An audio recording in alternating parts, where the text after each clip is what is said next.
Welcome back to the channel. Thanks for joining me here in the editing bay. I was just watching some YouTube Jiu-Jitsu, and I figured I'd make a little video comparing a video I just edited not too long ago with one I was just watching and some similar techniques that were involved. So let's go right over here to the reaction. So this is from Realize BJJ Life. Shout out to Crystal. Her channel's awesome. I'll put the link in the description. Check out that channel. So this is a sequence. I'll just play it right here. We'll just start it off here. So this is like a snap down to this kind of, I guess, seatbelt, like a far side seatbelt position.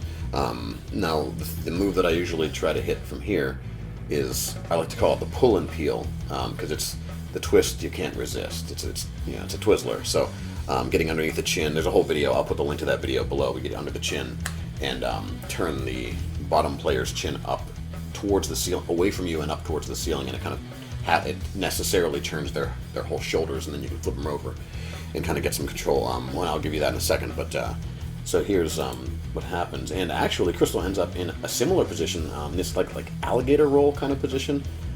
So you can see her foot is up here first, but then she brings her whole self around. I love doing this because if you have underneath, notice how the back of her shoulder is underneath the back of the head. So as long as the shoulder's underneath the back of the head and the choke arm is underneath the head as well, it's very difficult for the person to free the back of their head to escape from that side, and then this underhook prevents them from fleeing the other direction. So you're essentially preventing them from turning either way. And when your energy is face down, with belly down towards the mat, even a big person like this is going to have a difficult time escaping. Watch how she brings her whole body around. So rather than getting the hooks on this side, she kind of brings her whole self around right here. Here we go. Yes. This is the best. Yes, this is right there. If you notice, right here, this is excellent control, especially if she braces her feet out more and controls the roll motion side to side, and keeps the control of the back of the head. You can't see it, but the back of the head, the shoulder underneath the back of the head here. And so now I think she comes around to get some hooks, if I'm correct. Yeah, so usually, and I have my video up here, right here. This is a similar thing, right here, me and Mike. So very, very, I gotta turn the sound off of that from that. There we go. Okay, so here's me and Mike doing something similar. So here's again the far side seatbelt position. Now pay attention to my shoulder and the back of Mike's head here.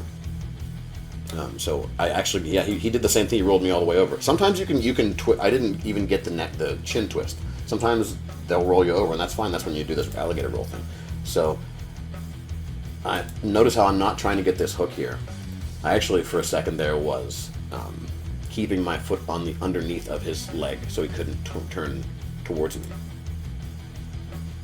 And so now, yep, belly down. See, as long as I have the back of his head right here, it's going to be very difficult for him to free himself, because if he pushes into me, the back of his head is underneath my shoulder. He's going to be neck cranking himself. And if his feet aren't touching the ground, he has no power to move almost at all.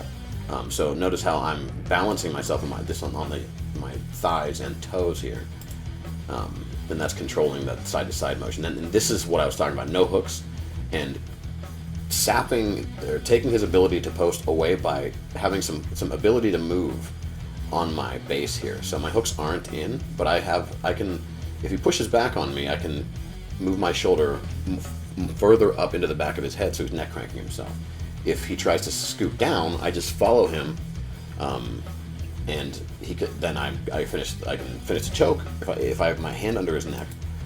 Or right here, see, I pulled up on his head with my choking arm, which causes both of his hands to post, and that's when I get the back, the choke, and I believe that's the finish right there. There it is.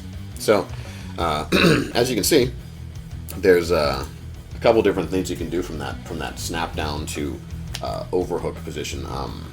I didn't give you the example of the pull and peel, but we have a couple videos on that. So and I hit that all the time in our rolls. So check out some of the other videos. Thanks for watching. Shout out to Crystal for a great inspiration for a video. Check out Realize BJJ Life, and we'll see you next time. And don't forget, come down and train.